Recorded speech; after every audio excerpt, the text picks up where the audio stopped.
Welcome everyone. I hope everyone is doing well today. The theme of today's video is why I think that the total market cap of cryptocurrencies will be in the multi-trillions of dollars in the future. I'm not sure when, but I know it's going to happen. Well, I think I know that's going to happen. So this video is all about that today. This video may have some subtle sub-themes, but I'm going to try and stay on topic. All of the facts and figures that I talk about today, these are the facts. You can formulate your own opinions as to where you think the direction is going, but the facts in this video can't be debated. It is what it is. Let's start with the basics. The number 1 trillion. This is an unfathomable number. It's very hard to conceptualize. You just hear these words constantly spewed within crypto, within everything. You hear million, billion, trillion. It's hard to understand what this is. It's hard to quantify it. So I'm going to try to break it down. So the easiest way to break it down is to break it down into chunks. So if you have time today, I implore you, let's start. Count from 1 to 1,000. Do that 1,000 times and you have 1 million. Count to 1 million 1,000 times and you have 1 billion. Count to 1 billion 1,000 times and you hit 1 trillion. Assuming that the average human being can probably count 2 numbers within a second, and the average lifespan of a human being worldwide is 71.5 years, that gives you around 2,256,322,100 seconds. So multiply that number by 2 because you count 2 numbers every second, and you get a number around 4,512,644,200. So given no sleep, no food, and just counting throughout your entire life, the day you're born, you're probably going to count up to a few billion. That's only a few billion. We're not even hitting a trillion. So that's very improbable because you have to sleep. It's impossible. And what are you going to do? How are you going to count when you're a child? I don't know when people started speaking, when you started counting, when you started reading, but you're missing out the first few years of your life, and you have to learn how to count to those numbers. So you probably have to be a certain age to even start to get to 1,000 and 10,000 and 1,000,000 and 10 million and 100 million. You're going to have some sort of education as far as what numbers are. So it's very improbable. So I just wanted to start this video off with this point of reference so you can understand the scale of what is going on. So let's move on. We're going to talk about this word called GDP, or gross domestic product. And basically what GDP is, it's the total value of goods produced and services provided in a country during a 1-year time span. So all the goods and services provided and produced, you count those up in a year, and that gives you a country's GDP, the gross domestic product, how much money is turning around within that particular country. So everything that you buy, from toilet paper to rice to having someone service your car or service your computer or the stock market, everything combined, that's the GDP. We're going to move on to something even more abstract, or even a bigger version of that picture. We're going to move to GWP, and GWP is the gross world product. So it is the total value of goods produced and services provided in the world during 1 year. So the gross world product is all the GDPs of all 200 or so countries combined for that year period. So everything. If you are servicing your car in the United States, or you're buying a food item in sub-Saharan Africa, or you are running a race for profit in Southeast Asia, or you're doing something in Europe, or you're doing something in South America, everything combined, that's the GWP. So let's move on.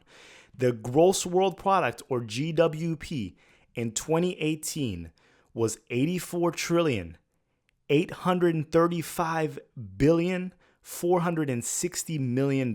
So $84 trillion was the GWP, or gross world product, in 2018.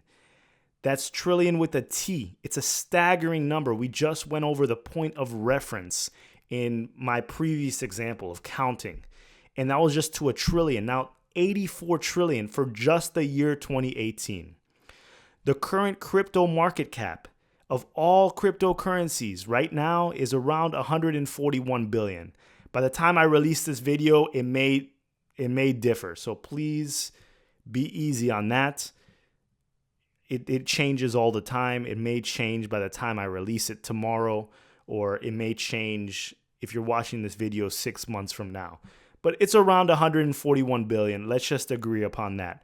And I used CoinMarketCap as that point of reference. And if you argue that CoinMarketCap is not the correct source for me to use, and there may be another source, regardless, that's not the point of this video. It's going to differ from website to website, but it's around 141 billion.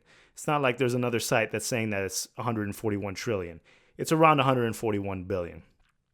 So the current crypto market cap is about 0.16% of the 2018 GWP. So we're not even at 1% of the gross world product. So just to put that in perspective, the total number of all alcoholic drinks, the sales of all alcoholic drinks throughout the world in the year 2015, because I couldn't find 2018, I found 2015 was $1.344 trillion. So that's $1.344 billion. That's about a 10x from our current coin market cap or our current crypto market cap.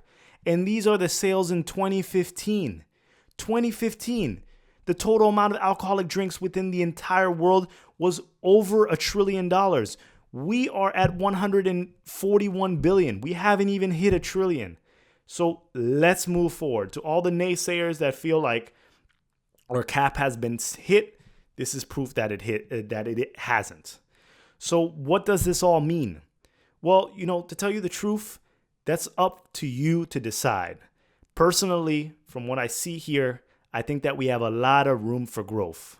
So this brings me to the second part of the video. This might be a little bit more contentious. Please leave your comments below. But I'm going to touch on the wealth disparity that exists in our world. And this is not what this video is about. You're going to get to the point. I'm going to get to the point by the end of the video, and you're going to see how this is going to wrap up. So please, before you jump to conclusions, just hear me out. I'm going to touch on the wealth disparity. So I want you to make your own conclusions. So at the end of the day, here are the facts. I have the facts right in front of me. We can't debate the facts. We can debate everything else, but the facts are the facts. In 2018, the total number of all billionaires all around the world amounted to 2,754. So 2,754 people in 2018 in the entire world were billionaires.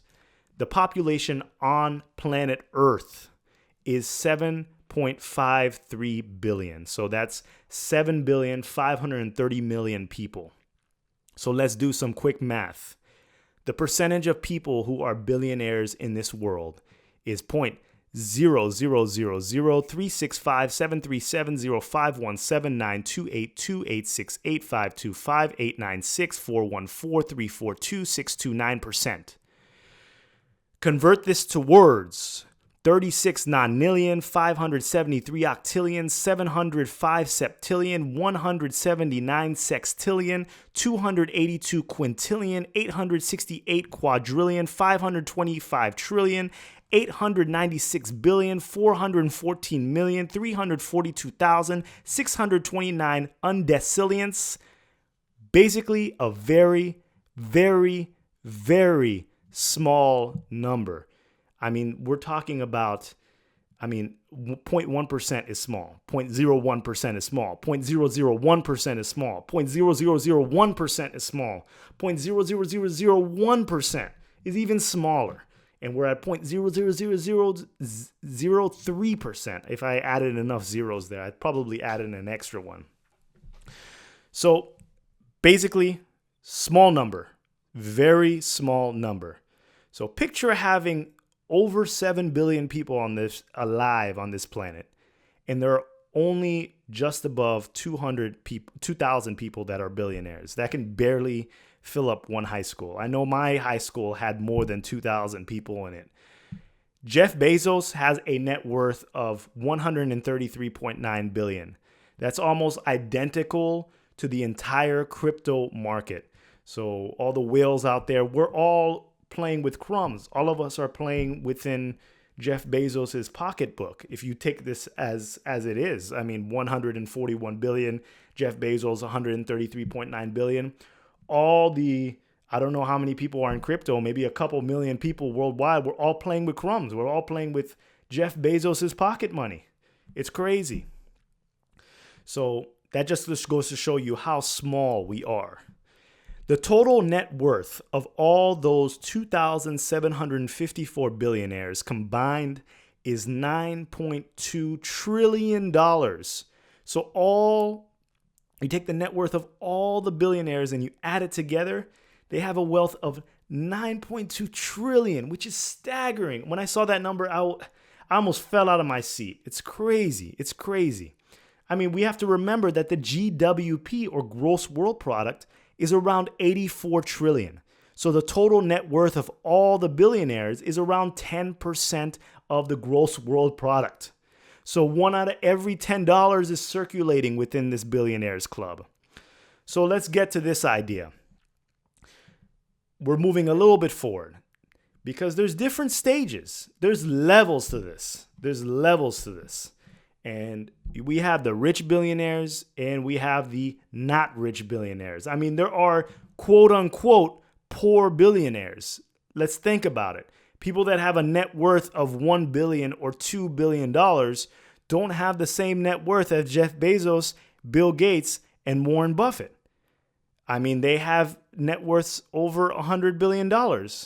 So someone that has only $1 billion is, I'm sure in some high society, they probably consider those people poor billionaires, people that probably have new money.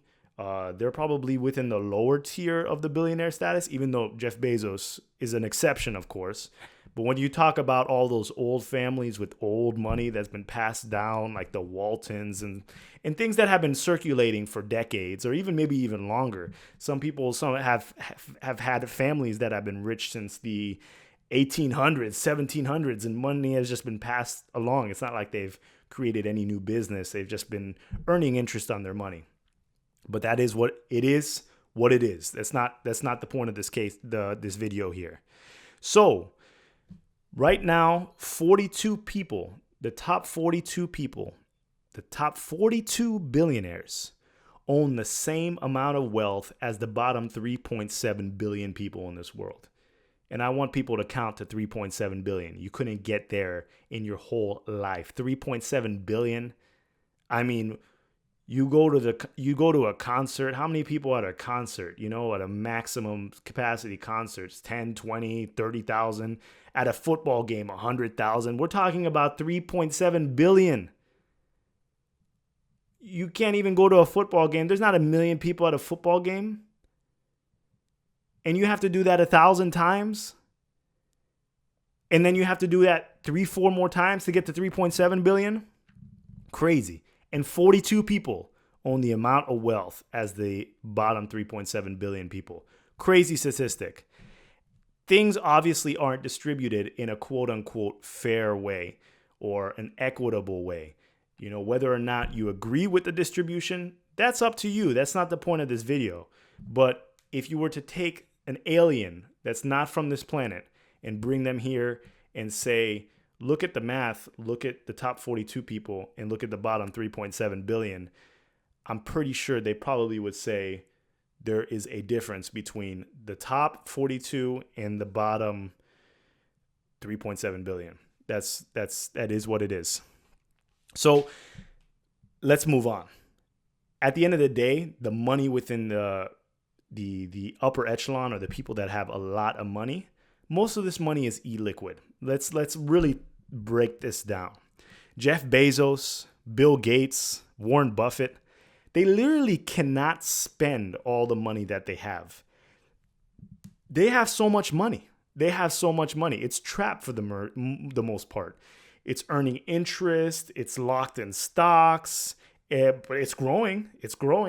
But Jeff Bezos owns 17% of Amazon.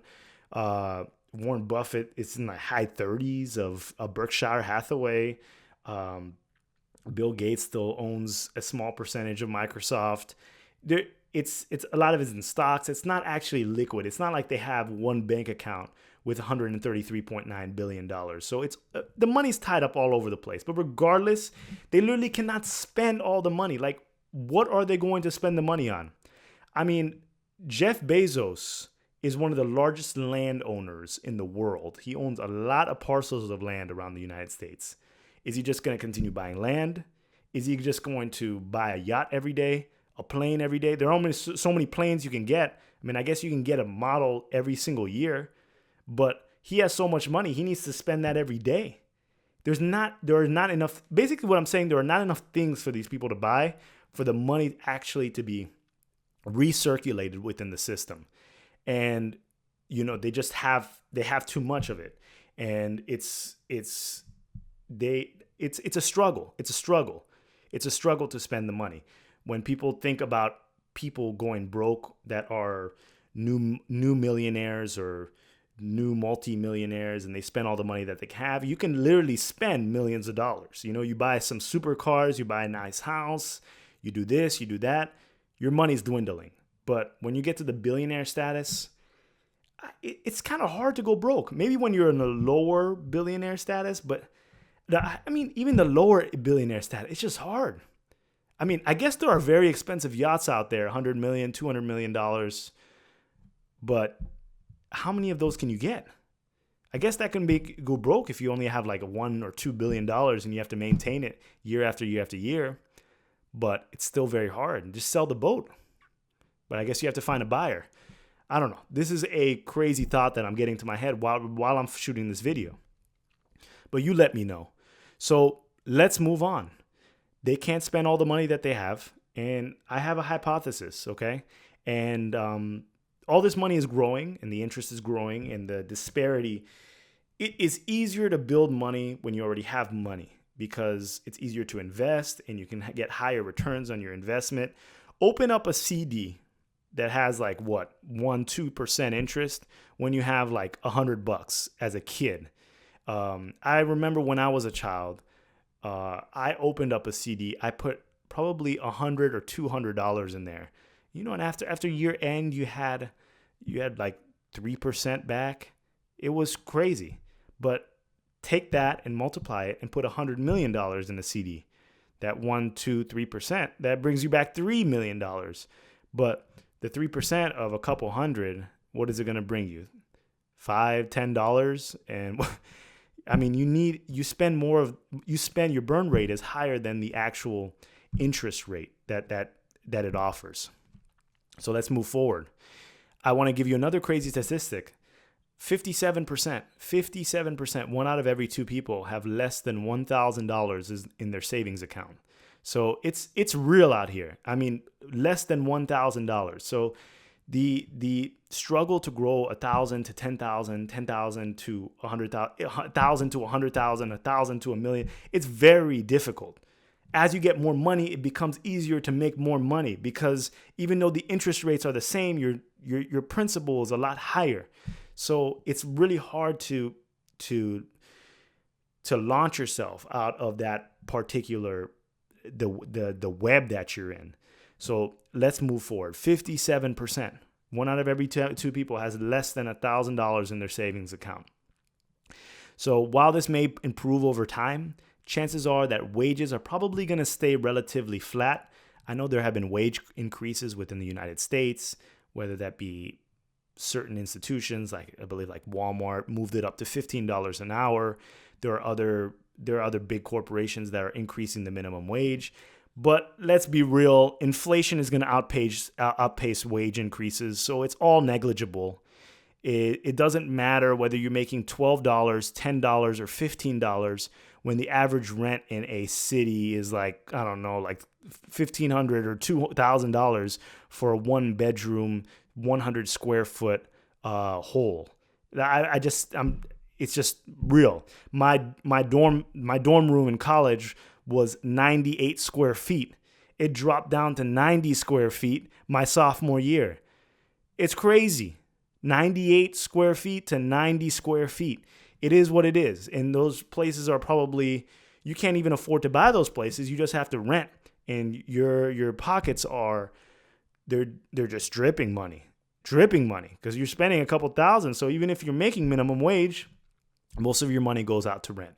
So that's just how it's going to be. It is what it is. That being said, taxes in the future may or may not increase for a subset of the population.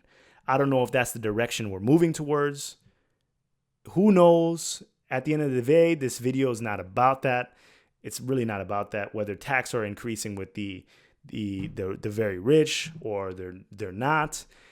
The conclusion basically is that there are disparities within different economic classes, and it doesn't seem like it's going to change anytime soon. So one of my conclusions also is that there are always going to be, my point of this video, there are always going to be ways to move money around. And I think that people ultimately look to maximize their profit potential and hold on to gains. So whether that be people that are in the lower economic class, the middle economic class, or the upper economic class, everyone is moving money around to try to maximize their profit potential.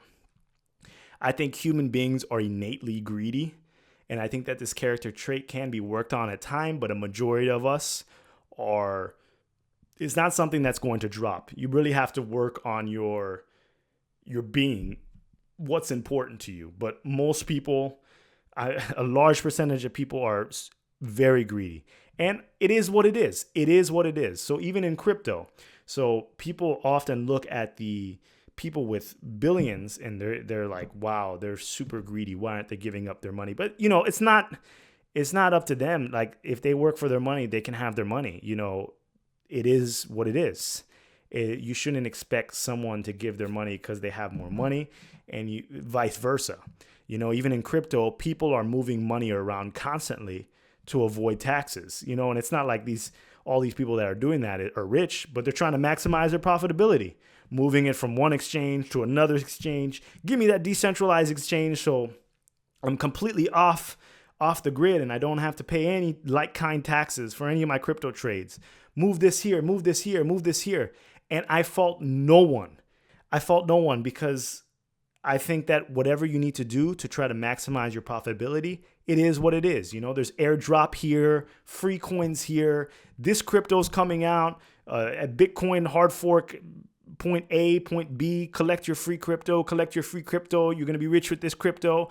Move these coins here. It's all about moving around to try to maximize your wealth. People are making sure that they get the most out of the system. People just want a better and easier life. It's not necessarily about becoming a billionaire, but it's just about trying to move out of that current economic system where hours are very long, the payout is not that good, the benefits are not great, it's very difficult to support a family, on and on and on and on.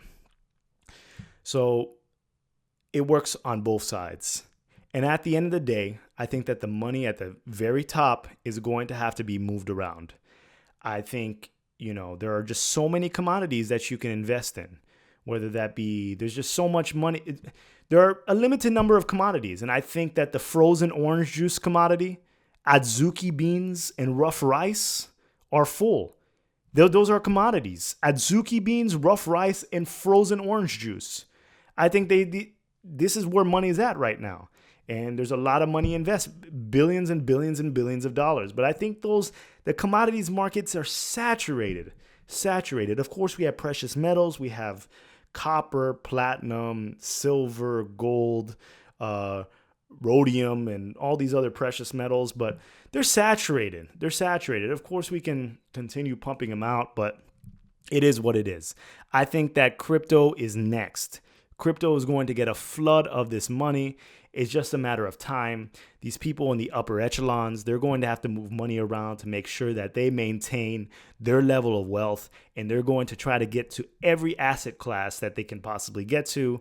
They are making sure, I guarantee you, that whatever financial advisor they're using, they're going to be scooping up the crypto left and right, because the rich are going to get richer at the end of the day, and those that are just not aware of what's going on are going to be either stuck in the same situation.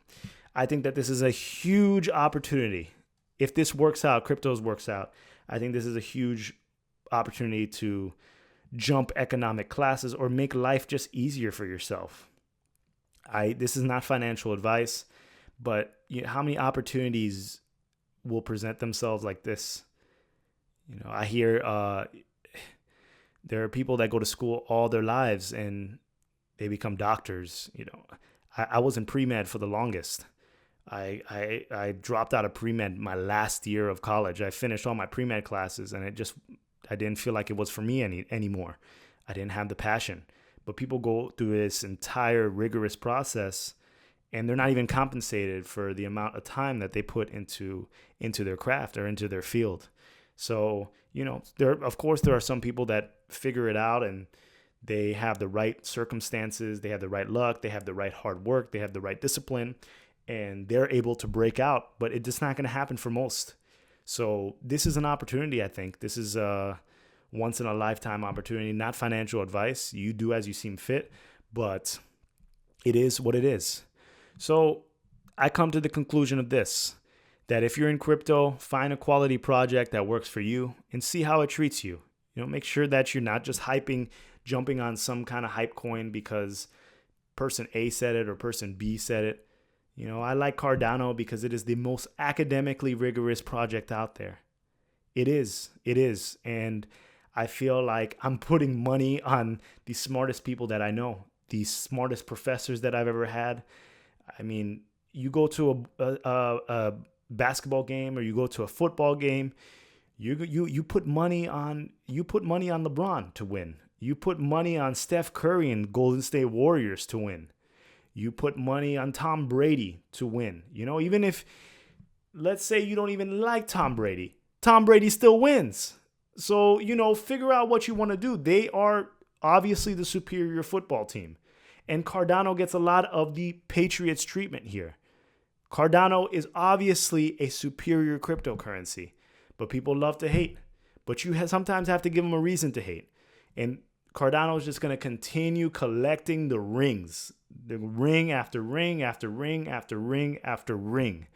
Cardano is the Bill Russell of cryptocurrency.